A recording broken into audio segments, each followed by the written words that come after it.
Friends, हम सीख रहे हैं types of sentences. Type of sentences में हमने असर्टिव सेंटेंस सीखा, हमने इंट्रोगेटिव सेंटेंस सीखा, हमने इंपेरेटिव सेंटेंस सीखा और अब हम सीख रहे हैं optative sentence.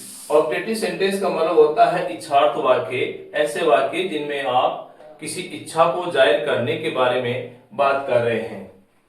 A sentence that expresses, ऐसा कोई वाक्य जो अभिव्यक्त करता हो, किसको? विश को, इच्छा को। विश को मतलब इच्छा को अभिव्यक्त करता हो, होप किसी आशा को अभिव्यक्त करता हो, प्रेयर कोई प्रार्थना को अभिव्यक्त करता हो, या फिर कोई कर्स यानी श्राप को, and ending with exclamation mark. तो इस प्रकार का जो सेंटेंस होगा उसके लास्ट में आपको एक्सक्लेमेशन मार्क यानी विस्मयबोधक चिन्ह का प्रयोग देखने को मिलेगा। इस प्रकार का सेंटेंस जो है उसकी शुरुआत आपको कैसे देखने को मिलेगी?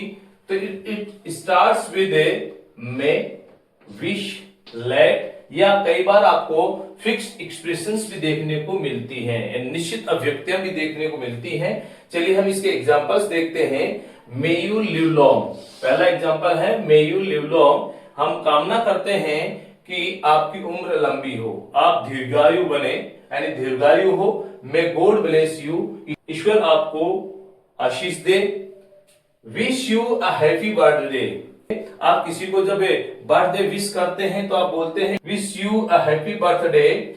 इसी प्रकार wish U a very happy married life, ये भी क्या कर रहे हैं? आप विश कर रहे हैं। इसी प्रकार जब आप लेट से शुरुआत करते हैं तो आप कहते हैं let your dreams come true, यानी ईश्वर करे कि आपके सपने साकार हो। ड्रीम्स कम ट्रू का मतलब सपनों का साकार होना। इसी प्रकार आप कहते हो let the world be a beautiful place, मतलब ईश्वर करे कि ये संसार एक खूबसूरत स्थान बन जाए। इसी प्रकार आप कहते हैं I wish I were rich, यहां पर्सनल विश की बात की जाती है खुद के लिए कि काश में अमीर होता, काश में अमीर होता। तो ये भी इंपेरेटिव सेंटेंस है। गॉड ब्लेस यू, ईश्वर आपको आशीष दे।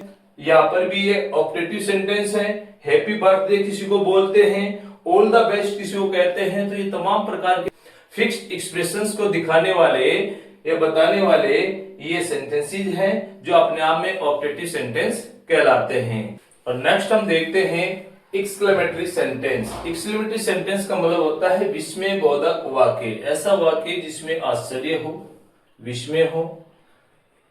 एक्सप्रेशन ऑफ सडन इमोशंस, ऐसा सेंटेंस, ऐसा वाक्य, ऐसी बात जो सडन इमोशंस को यानी भावनाओं को अचानक से अभिव्यक्त की जाए, ऐसी स्थिति जिसमें आप अपनी भावनाओं को, अपने इमोशंस को सडनली एक्सप्रेस करते हैं, उसे हम एक्सक्लेमेटरी सेंटेंस या विस्मयबोधक वाक्य कहते हैं। इमोशंस बोले तो जैसे खुशी की भावना जॉय, दुख का भाव ग्रीफ, ग्रीफ यानी दुख, और जॉय का मतलब आनंद, और ऐसे ही सरप्राइज यानी आश्चर्य, आश्चर्य का भाव। ऐसे फियर, फियर का मतलब डर की भावना यानी डर का भाव। ऐसे एंगर, एंगर का मतलब क्रोध का भाव। तो ऐसे भाव को अभिव्यक्त जब किया जाता अचानक से, तो ऐसे सेंटेंस को हम एक्सक्लेमेटरी सेंटेंस कहते हैं। चलिए इसके कुछ एग्जांपल देखते हैं। जैसे ओ नो, मतलब कोई दुख की बात होती है और आप कहते हैं ओ नो, अरे यानी कि कोई काम नहीं होना चाहिए था, तो आप कहते हैं ओ नो। या मार्क ऑफ एक्सक्लेमेशन इसके साथ भी प्रयोग होता है। आप चाहे तो इन वर्ड्स के साथ में प्रयोग कर सकते हो और आप चाहे तो लास्ट में भी इनका प्रयोग कर सकते हो। ओ माई गॉड, हे भगवान, मतलब किसी बात को लेकर अफसोस जताना। इसी प्रकार जैसे हाउ ट्रेजिक, मतलब कितना दुखद बात है।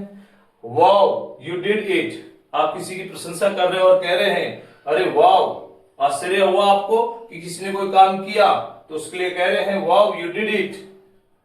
इसी प्रकार what a swot, what a beautiful house, किसी हाउस को देखकर आपको बड़ा अच्छा लगा, बेटर फील हुआ, तो आप कहते हो व्हाट अ ब्यूटीफुल हाउस, यानी वाह कितना खूबसूरत घर है। इसी प्रकार आप कहते हैं थैंक यू वेरी मच, शुक्रिया, आपका बहुत बहुत शुक्रिया।